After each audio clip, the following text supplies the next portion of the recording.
home contract fails. But first, let's hit it.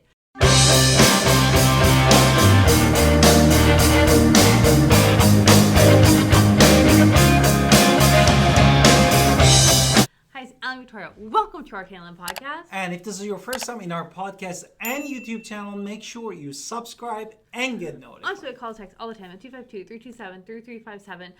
We love talking to you. Do not be shy. Also, our buyer's guide and seller's guides are in the description below, and they are jam-packed full of information that you can read at your leisure that we put all together for you. So I highly recommend grabbing our buyer's guide and seller's guides. Exactly. And today we're going to deep dive into why when the house is under the contract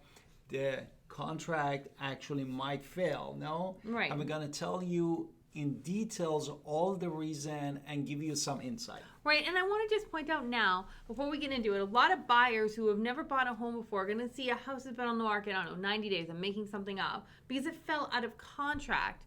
The question is going to be not typically, oh, what's wrong with the house? So it can be, that's typically going to be much faster than that 90-day turnaround. It's going to be something happened in that contract that failed, not necessarily that there's something wrong with the house. It can be the house that failed, but I would more recommend the longer length it has been waiting, the more there was an issue in the contract itself. So this is all about the contracts, understanding a little bit of the contracts, and so you can see if something does pop back on the market, is it been a week where it's inspection issues or two, or has it been 60, 45 days, because then it's a contract issue. So basically, anything else you want to add at the beginning? Basically, we wanted to say that the home contract and escrow agreement can really help to facilitate the property sales. No, that's right. All it is. So basically, it can be because contingencies, if they had contingencies like inspections and repairs, but let's talk about specifically in North Carolina, because that's where we are, and I know other states are different in rules. Okay. Right? So let's talk about buyer protection. People think, oh, I can cancel the contract in 48 hours. Exactly. Is that true in North Carolina? In North Carolina? Yeah. No. Okay. What does that mean? What, are buyers protected? Basically, no. Right. So when your contract is going in there, everything you put in the contract and that is signed by the contract, you need to understand your contract because once you have put a contract, there's no 48-hour rule to cancel or anything like that here. You are fully under contract if the seller accepts this contract. You can pull out before they've accepted, but do not think you can pull out anytime after. You're fully under contract, which means your due diligence money is completely owed. And what is due diligence money? Is the money that you give to the seller to put the house basically under the contract. Right, so the seller is signed, you owe that money here in North Carolina. Other states have different rules, but buyer's protection is not one of them we have here. Exactly. What about seller rights? The seller right, can you talk about it a little bit? Okay, so if the house does not successfully, conclude, they're going to pretty much go back on the market with this house. Exactly. It can be because, sorry, I moved the camera a little bit, but it basically is going to be because the contract failed in some way.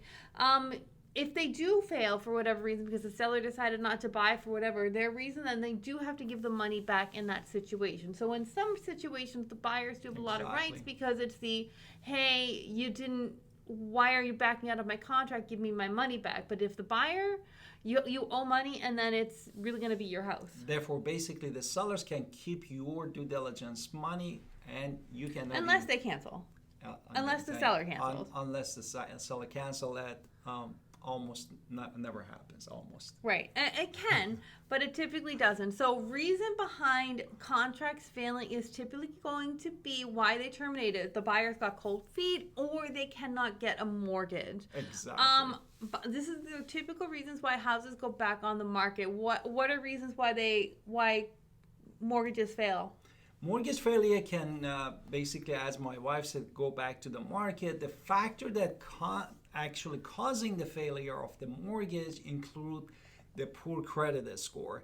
And sometimes, unfortunately, many of the lenders, they give just a pre-approval to the home buyers before they really go to the process of the underwriting and understanding the debt to income ratio of the home buyers and how they can definitely address this before they get into the trouble. Right, so there's a lot of lenders. They're typically out-of-state lenders in North Carolina that will promise the moon and the stars, and then you give your due diligence money believing the moon and the stars that they just promised you, like you can get a house and you can afford this house, and they come back and say, sorry. You know what that means? Sorry. It means you just lost your due diligence fee in North Carolina, and I hate that for anybody, so I do not want that for you either.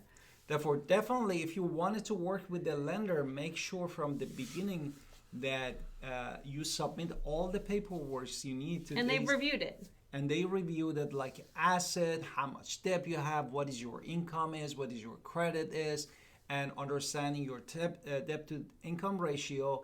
And then that's way when they are doing all their due diligence up front, then you don't get into the trouble losing your money. Right, so typically other reasons are going to be incomplete paperwork, the financial records were just incorrect. So, you said you made $100,000, but you make $50,000. There's a huge difference in what kind of house you can afford at those two numbers. Exactly. So you can still afford in North Carolina both, but that's great, but the price of the home is going to be different. Also, it can be that appraisal issues, because we have couple options basically. Right. Well, if you have an appraisal issue, what are your three options?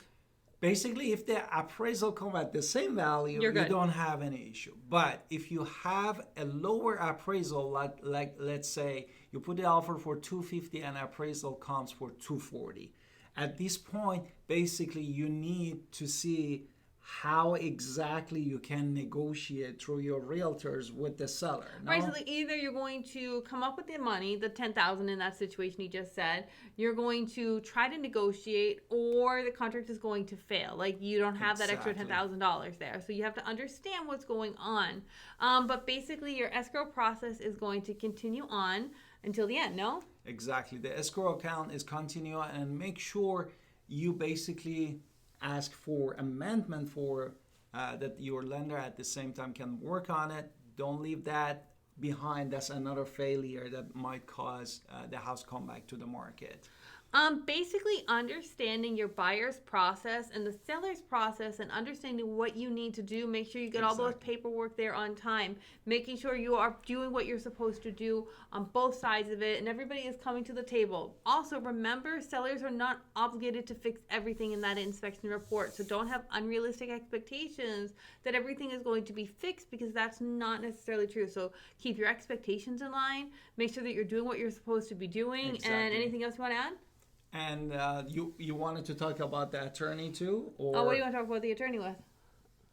Basically seeking advice from attorney could be also another things that you wanted to read. If you're worried about that contract in and of itself, but typically attorneys do not review our contracts here in North Carolina. That's you can pay extra to have that done, but that is not a norm. Exactly. And then you wanted to come to the conclusion? That's what we were doing, yeah. Exactly. And what else you wanted to add? I think it's great. So just make sure you're working with somebody with industry experience who understands what's happening, especially here in North Carolina, because a lot of states have a lot more buyer protections than we do here. Exactly. But you are going to still be getting an amazing house in North Carolina, and that's a great thing. Exactly. And don't forget to call us if you are buyers or sellers in North Carolina or outside of North Carolina at 252-327-3357, and subscribe in our channel to basically what? So talk to us, call us, subscribe. Exactly. We're here.